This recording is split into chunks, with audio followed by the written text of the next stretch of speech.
Dagdag kaalaman po, andito ako ngayon sa eroplano pero isa sa mga kapansin-pansin, yung mga bintana.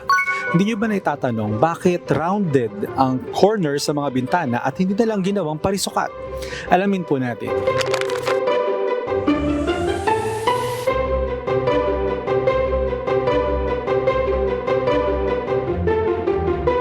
Noong 1950s, ang mga bintana ng eroplano ay parisukat. Pero nagkaroon ng mga seryosong aksidente sa ere.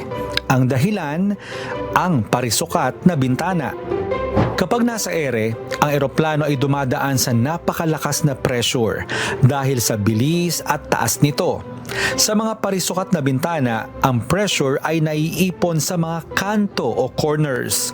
Dahil dito, nagiging mas mahina ang bintana at may posibilidad na mag-crack o mabasag.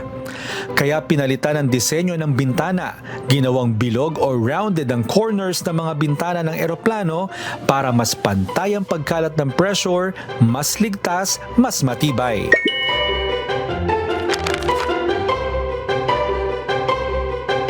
Kaya sa susunod na sasakay kayo ng eroplano, yung maliit na detalye na yan ng mga ginawang pagbabago sa mga eroplano ay para po sa kaligtasan ng mga pasahero.